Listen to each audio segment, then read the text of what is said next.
Whenever you see photos like this, pictures like this, videos like this, all of a sudden you have this gut-wrenching feeling. You are saddened, full of despair, and we all can understand why. A child being subjected to this all because they need to survive economically.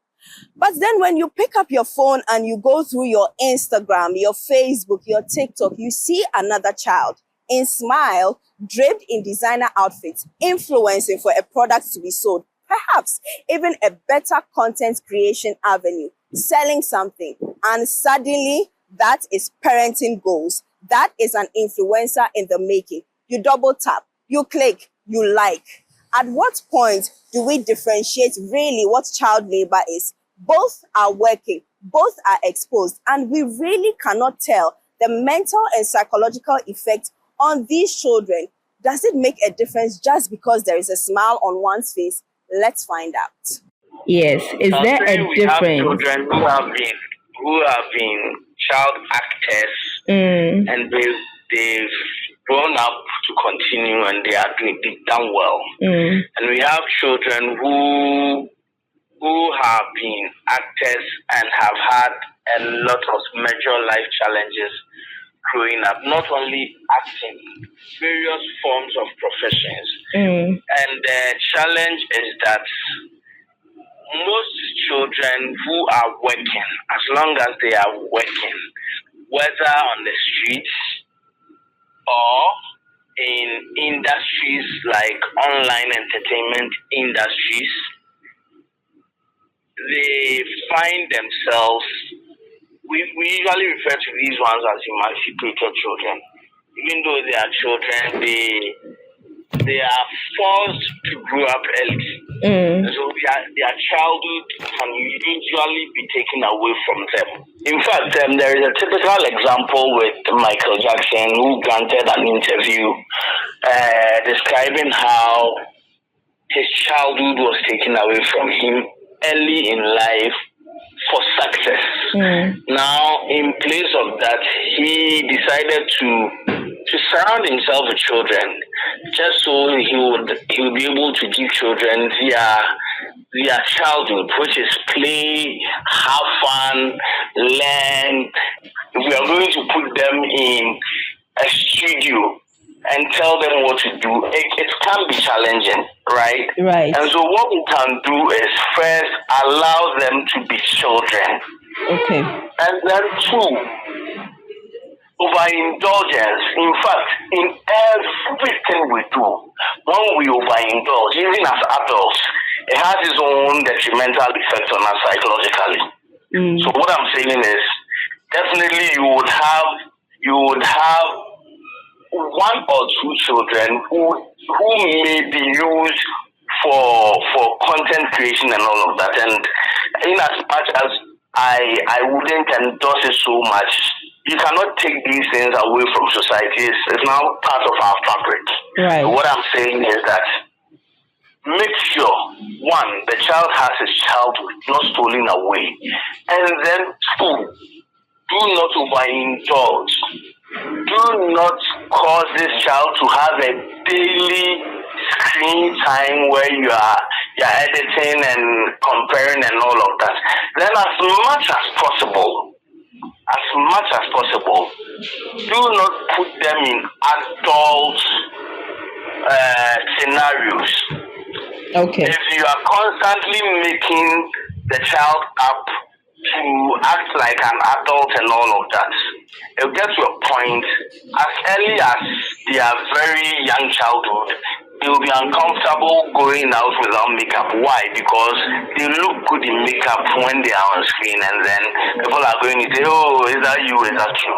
Right? So overindulgence we should try to avoid and minimize the impact. Child labor isn't just about dusty feet and tattered uniform. It is anything that robs a child of their childhood. According to the International Labour Organization, any job that physically, mentally, socially, and even morally harms a child can be classified as child labor. Here in Ghana, the law is quite explicit. No employment for a child who is below 15, and absolutely no work that is hazardous for a child that is not 18 years. And no child should have to choose between their books and the burden of survival. But you see, this law and all these other laws were written for the street. Is there a law that covers the digital space, the social media, the Instagram, the Facebook, the content creation? Legally, how do we differentiate what is exposure and exploitation? What is parenting and what is profiting? If it involves a child, the welfare principle is what is paramount. So even though we may not have it explicitly in our laws that children cannot be influenced, children cannot have social media accounts being operated by their parents. But because of this welfare principle, those parents are supposed to act within the confines of the welfare principle. That is to say that anything that you are making the child to do, whether it be an advert, making videos to make people happy or whatever it is, it must not put the child in harm's way. So the child's welfare must always be paramount. So what would you recommend moving forward to close the gap around, digital child labor so that there's protection for children, not just on the streets, but on the screens as well? I know that you've talked about the Welfare Act and you've spoken also about the Child's Act and all that, but would you suggest moving forward that there should be more policies, especially because some children later grow up and then they want to sue their parents for not having their childhood? Some of them also claim that they were exploited because they didn't know what to do. They didn't consent. They could not consent. So should there be more policies to protect them so that, and what kind of policies would you really recommend? Like maybe 2 policies or maybe 3 policies that you think, or if we could implement A, B, and C, then more children can be protected, and parents would also be very careful when they are exposing their children to certain things. By way of recommendation, I would recommend that we make laws laws that are up to date, because now we have social media space, so we have to make laws that takes into account children who are in the social media space, children who are influencers, children who are engaged in commercial adverts and all that being used by media houses to advert for them. Yeah. So we need a law that will regulate how children are being used in these spaces. Because as you said, maybe the child grows up to, he becomes of age and he says, no, the way you used me at this place, I did not consent to it.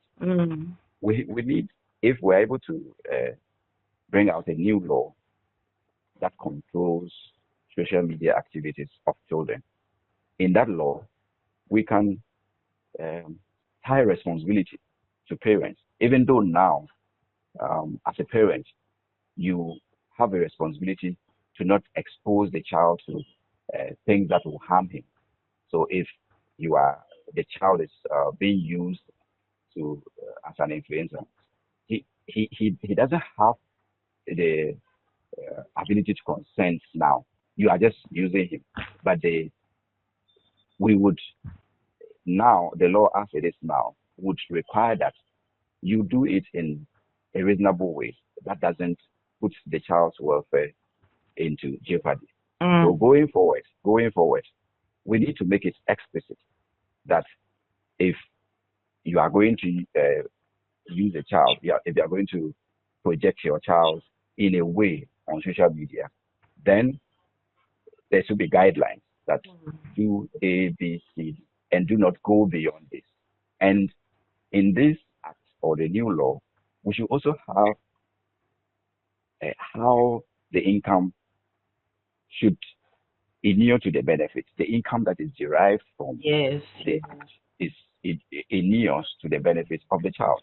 So maybe, yes, we can say that you are holding it in trust. So you set up a trust account. A percentage of the income has to go to the child, so that when he's of age, he can. And to also make sure that parents do not dissipate the funds, because maybe he is the one who created the account. Yes. But yes, he created the account, but it's the child's image and the child's that is being used to do these things. So if income is being derived from it, then he has by our copyright laws, essentially the copyright of that act that is being done on social media belongs to the child, not you. Even though you are the one who might have created the account or whatever it is, but it is the child's right. One works for survival, the other works for aesthetics, but both are trading their childhood for profit, for praise, for clicks. We can't keep calling one poverty and the other goals. We need more policies that protect children on the streets and on the screens, online and offline. Remember, if a child can't say no, that is not just content, that is consent that is missing. Remember, childhood needs to be lived, not leveraged.